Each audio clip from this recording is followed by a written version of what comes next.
जय हिंद, मैं आकृति। आज हम करेंगे 6, 7, 8 डेट के कुछ सेलेक्टेड करंट अफेयर के क्वेश्चंस जो बहुत ही इंपॉर्टेंट होंगे, जो हमारे एग्ज़ाम में और हमारे जानकारी को बढ़ाएंगे। तो आज स्टार्ट करते हैं। निम्न में से किस राज्य में पर्यटन को बढ़ावा देने हेतु नदियों में क्रूज चलने की शुरुआत की जाएगी? ओडिशा, राजस्थान, पंजाब, तमिलनाडु। निम्न में से किस राज्य में पर्यटन को बढ़ावा देने हेतु नदियों में क्रूज चलने की शुरुआत की जाएगी? तो इसका राइट आंसर होगा ओडिशा। ओडिशा इसका सही जवाब होगा। कोरोना संकट के दौरान ओडिशा में पर्यटन को बढ़ावा देने के लिए ओडिशा सरकार ने राज्य पर्यटन विभाग को सार्वजनिक निजी भागीदारी पीपी के तहत चुनिंदा नदियों में क्रूज चलाने के निर्देश दिए हैं। आगे चलते हैं। अगला क्वेश्चन हमारा है, किस राज्य सरकार ने हाल ही में एक पुरानी योजना SVAYAM स्वायम योजना को फिर से लॉन्च किया है? पंजाब, तमिलनाडु, असम, बिहार। तो इसका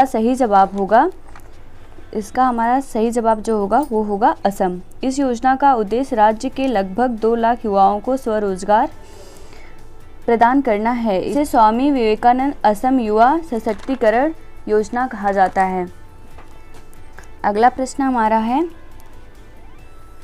प्रश्न है, दिल्ली उच्च न्यायालय ने केंद्र सरकार को असम राइफल्स के लिए दोहरी नियंत्रण संरचना को समाप्त करने अथवा उसे बनाए रखने को लेकर निर्णय लेने हेतु कितने सप्ताह का समय दिया है? दिल्ली उच्च न्यायालय ने केंद्र सरकार को असम राइफल्स के लिए दोहरी नियंत्रण संरचना को समाप्त करने अथवा उसे बनाए रखने को लेकर निर्णय लेने हेतु कितने सप्ताह का समय लिया है? 12 सप्ताह, 15 सप्ताह, 22 सप्ताह, 32 सप्ताह। तो इसका सही जवाब होगा 12 सप्ताह। वर्तमान में असम राइफल्स का नियंत्रण गृह मंत्रालय तथा रक्षा मंत्रालय द्वारा संयुक्त रूप से किया जाता है।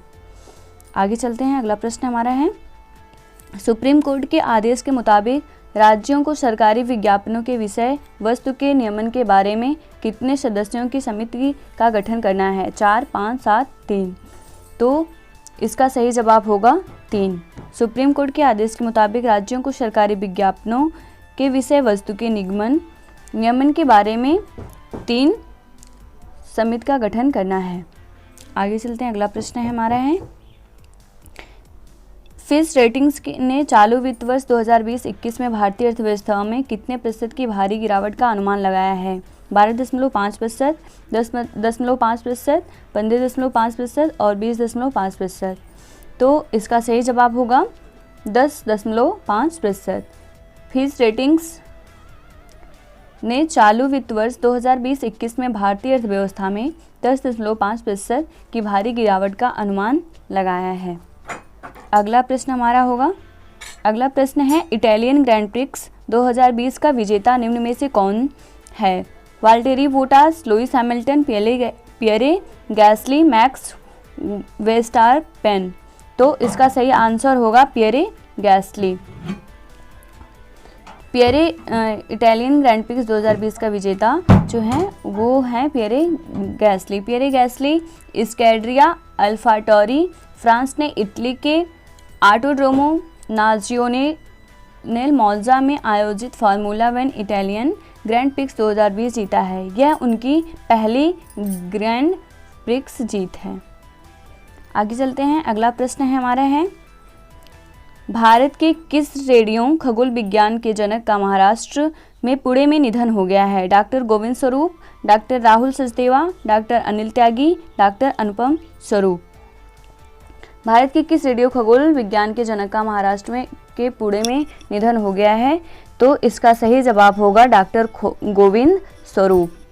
डॉक्टर गोविंद स्वरूप। भारत के रेडियो खगोल विज्ञान के जनक डॉक्टर गोविंद स्वरूप का महाराष्ट्र के पुणे में निधन हो गया। वे 51 वर्ष के थे। पुणे के पास नारायण गांव में विशाल मेट्रोवेव रेडियो टेलीस्कोप GMRT की स्थापना डॉक्टर स्वरूप के मार्गदर्शन में की गई थी।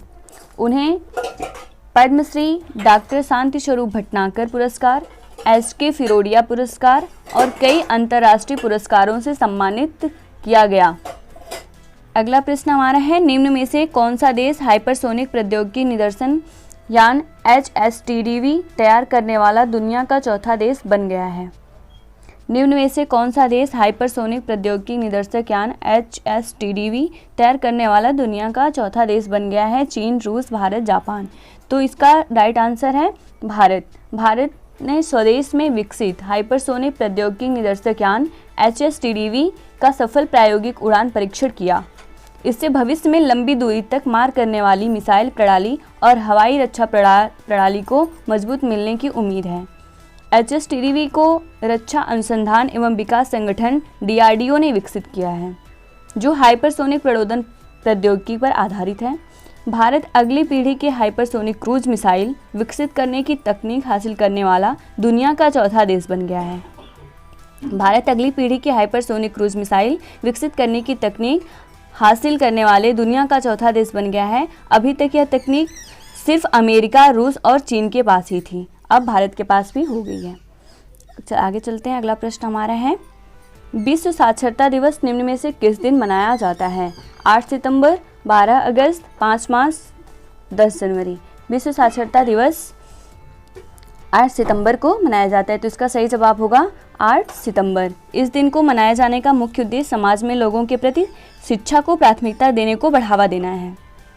पहला विश्व साक्षरता दिवस जो हमारा मनाया गया था वो 8 सितंबर 1966 को मनाया गया था। पहला विश्व साक्षरता दिवस 8 सितंबर 1966 को मनाया गया था। इस दिन यूनेस्को पेरिस स्थित अपने मुख्यालय में अंतर्राष्ट्रीय साक्षरता पुरस्कार प्रदान करता है। आगे चलते हैं। अगला प्रश्न हमारा है, वोडाफोन और आइडिया कंपनी ने हाल ही में मिलकर कंपनी को क्या नाम रखा है? वोडाफोन और आइडिया कंपनी ने हाल ही में मिलकर कंपनी को क्या नया नाम रखा है? FIVIDINI।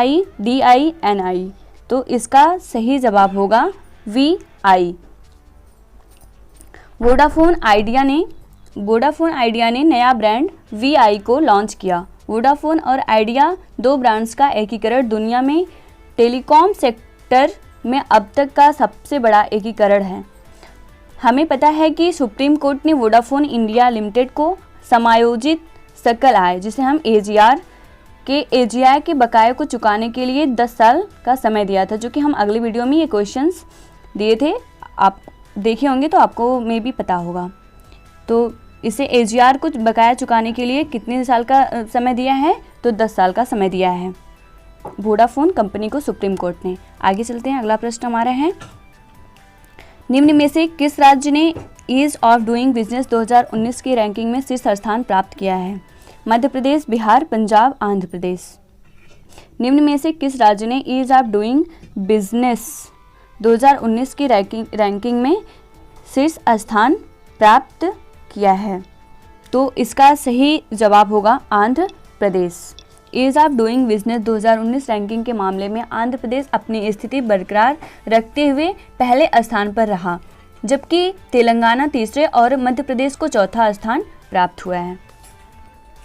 आगे चलते हैं। अगला हमारा प्रश्न है, भारतीय रिजर्व बैंक RBI ने निम्न में से किसको बैंक का प्रबंधक निदेशक MD और मुख्य कार्यकारी अधिकारी CEO बनाए जाने की अपनी मंजूरी दी है? मुरली रामकृष्णन, राहुल सचदेवा, अनिल त्यागी, मोहन कुमार। तो इसका सही जवाब होगा मुरली रामकृष्णन। भारतीय रिजर्व बैंक RBI ने मुरली रामकृष्णन को बैंक का प्रबंधन निदेशक MD और मुख्य कार्यकारी अधिकारी CEO बनाए जाने के लिए अपनी मंजूरी दी है। उनकी नियुक्ति 1 अक्टूबर से प्रभावी होगी।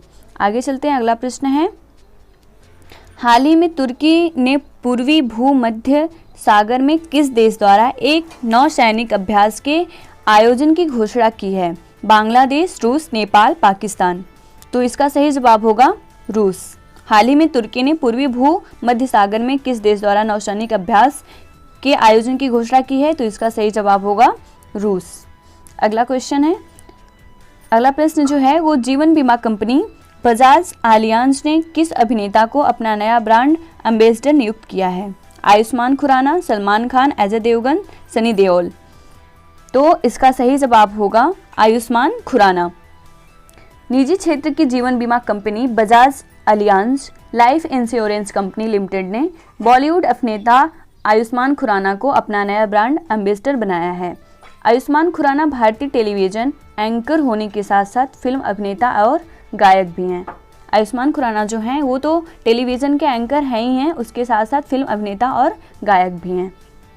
अगला प्रश्न है, केंद्र सरकार ने तमिलनाडु के किस जिले को राज्य की पूरी तरह डिजिटल अर्थव्यवस्था वाला पहला जिला घोषित किया है? विरुधुनगर, करूरू, कांचीपुरम, कृष्णगिरी। तो इसका सही जवाब है विरुधुनगर। केंद्र सरकार ने तमिलनाडु के विरुधुनगर जिले को राज्य का पूरी तरह डिजिटल अर्थव्यवस्था वाला पहला जिला घोषित किया है। डिजिटल अर्थव्यवस्था वाला पहला जिला घोषित किया है वो है तमिलनाडु का विरुधुनगर। आगे चलते हैं। अगला प्रश्न है, ये इंपॉर्टेंट क्वेश्चंस आपके करंट अफेयर की कर रहे हैं। अगर आपको ये क्वेश्चन अच्छे लग रहे हैं तो आप आकृति सिंह पीई चैनल को सब्सक्राइब करें, लाइक करें, शेयर करें और कमेंट करके ज़रूर बताएं। आगे चलते हैं। अगला प्रश्न हमारा है, ब्रिक्स खेल 2021 की मेज़बानी निम्न में से किस देश को सौंपी गई? ब्रिक्स खेल 2021 की मेज़बानी निम्न में से किस देश को सौंपी गई? ए है नेपाल, रूस, भारत, जापान। तो इसका सही आंसर होगा भारत। ब्रिक्स खेल 2021 की मेज़बानी भारत को सौंपी गई है। ब्रिक्स खेल 2021 की मेज़बानी भारत को सौंपी गई है। केंद्रीय खेल मंत्री किरण रिजिजू ने कहा कि ब्रिक्स देशों ब्राज़ील, रूस, भारत, चीन और दक्षिण अफ्रीका के खेल मंत्रियों ने वीडियो कॉन्फ्रेंस के माध्यम से कोविड-19 के इस दौर में खेल और आगे के रास्ते के प्रभावों का आकलन किया है। आगे चलते हैं। अगला प्रश्न है हमारा, किस देश के वित्त मंत्री और संचार मंत्री युवराज खाटीवाड़ा ने अपने पद से इस्तीफा दे दिया है? चीन, रूस, बांग्लादेश, नेपाल। तो इसका सही जवाब होगा नेपाल। नेपाल के वित्त मंत्री और संचार मंत्री युवराज खाटीवाड़ा। नेपाल के वित्त मंत्री और संचार मंत्री युवराज खाटीवाड़ा ने अपने पद से इस्तीफा दे दिया है। खाटीवाड़ा ने अपना इस्तीफा नेपाल के प्रधानमंत्री केपी शर्मा ओली के नाम प्रस्तुत किया है। किसको अपना ये इस्तीफा प्रस्तुत किया है? वो हैं नेपाल के प्रधानमंत्री केपी शर्मा ओली के नाम प्रस्तुत किया है, जिसे 4 सितंबर देर शाम स्वीकार कर लिया गया। युवराज खाटीवाड़ा जो कि सेंट्रल बैंक ऑफ नेपाल के पूर्व गवर्नर भी रहे हैं।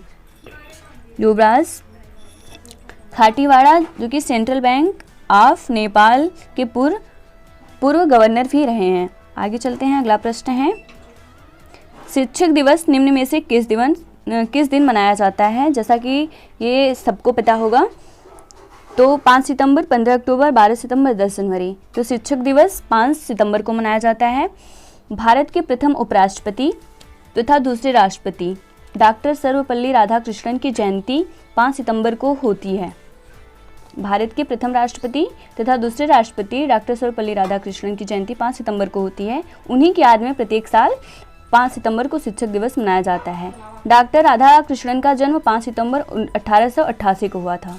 डॉक्टर राधाकृष्णन का जन्म 5 सितंबर 1888 को हुआ था। अगला प्रश्न है, प्रथम अंतर्राष्ट्रीय स्वच्छ वायु दिवस कब मनाया जा रहा है? 2 सितंबर, 4 सितंबर, 7 सितंबर, 6 सितंबर। प्रथम अंतर्राष्ट्रीय स्वच्छ वायु दिवस कब मनाया जा रहा है? प्रथम अंतर्राष्ट्रीय स्वच्छ वायु दिवस 7 सितंबर को मनाया जा रहा है। केंद्रीय पर्यावरण मंत्री प्रकाश जावड़ेकर पहले नीले आकाश के लिए स्वच्छ वायु अंतर्राष्ट्रीय दिवस पर एक वेबिनार की अध्यक्षता किए। संयुक्त राष्ट्र महासभा ने 19 दिसंबर 2019 को एक प्रस्ताव पारित कर 2020 से प्रत्येक वर्ष 7 सितंबर को नीले आकाश के लिए स्वच्छ वायु अंतर्राष्ट्रीय दिवस के तौर पर मनाने का फैसला किया था। कौन से प्रस्ताव के थ्रू?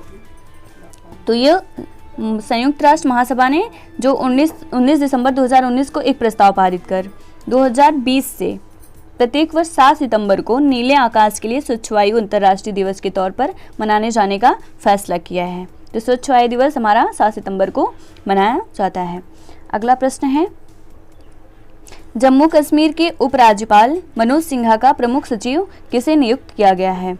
जम्मू कश्मीर के उपराज्यपाल मनोज सिन्हा का प्रमुख सचिव नियुक्त किया गया है IAS Nitishwar Kumar, IAS Manoj Kumar, IAS Rahul Sachdeva, IAS अनमोल त्यागी। तो इसका सही जवाब होगा IAS नीतीश्वर कुमार। उत्तर प्रदेश कैडर के वरिष्ठ IAS अधिकारी और वर्तमान में राष्ट्रीय अध्यापक शिक्षा परिषद NCTI में सदस्य सचिव नीतीश्वर कुमार को जम्मू कश्मीर के उपराज्यपाल मनोज सिन्हा का प्रमुख सचिव नियुक्त किया गया है। अगला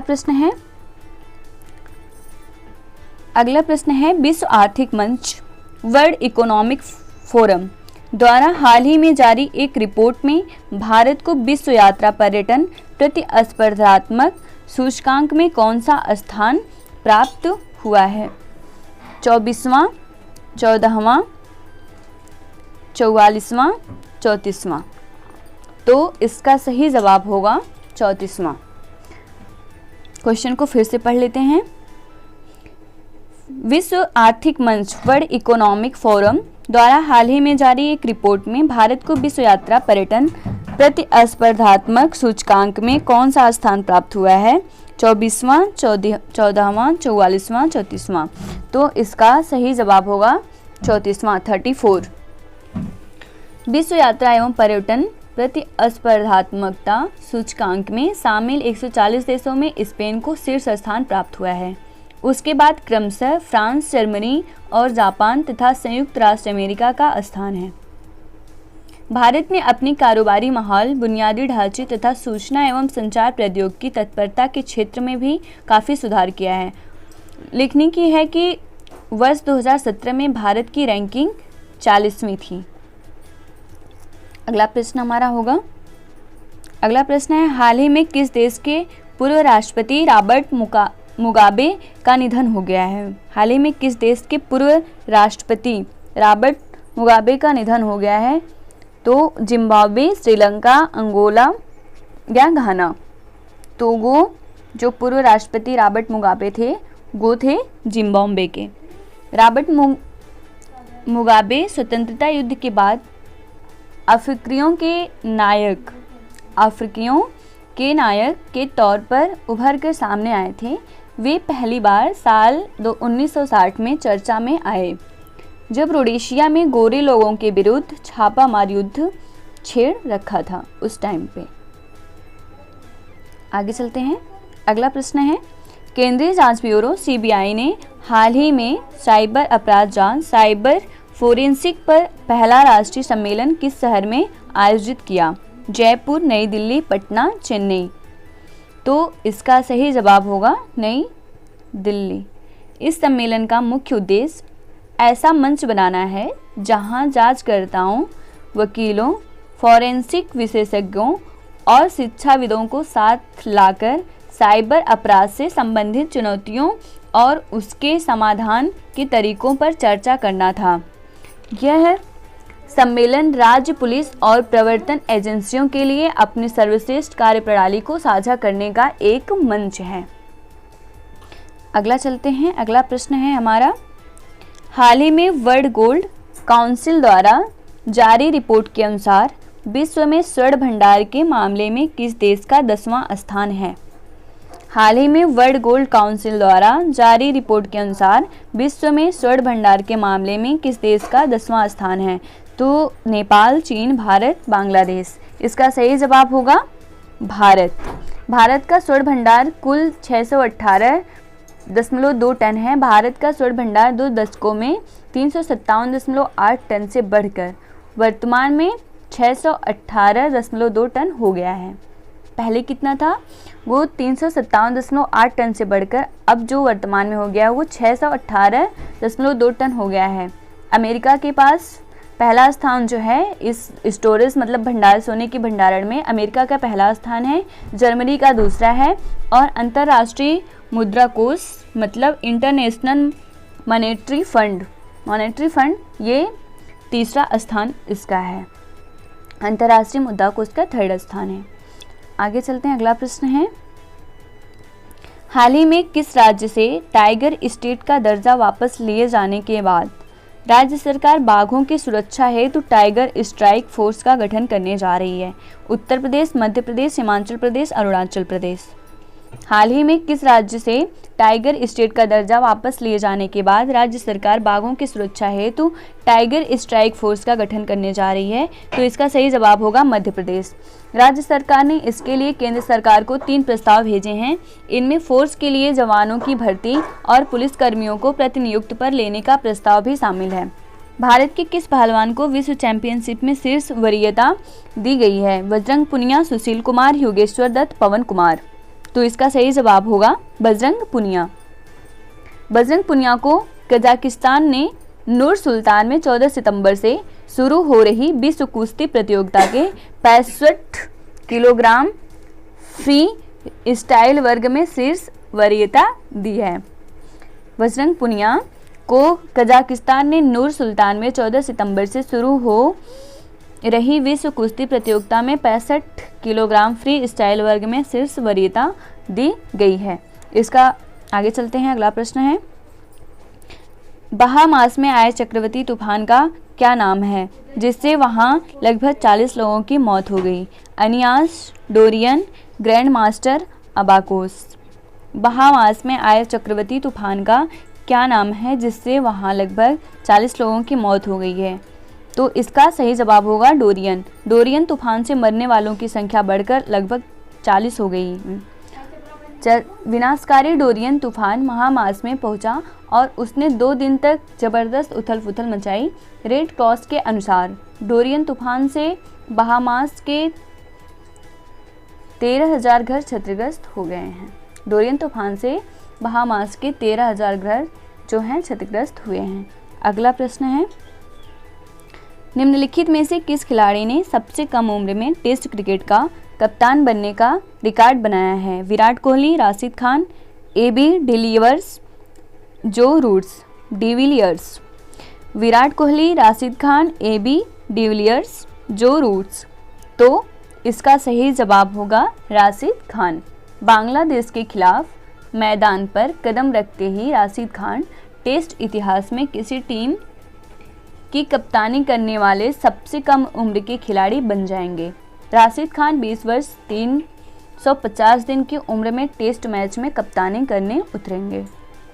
आगे चलते हैं, अगला प्रश्न है, हाल ही में किस वाहन निर्माता कंपनी ने चेन्नई प्लांट में 5 दिन उत्पादन बंद करने की घोषणा की है? Maruti Suzuki, Toyota, Volkswagen, Ashok Leyland.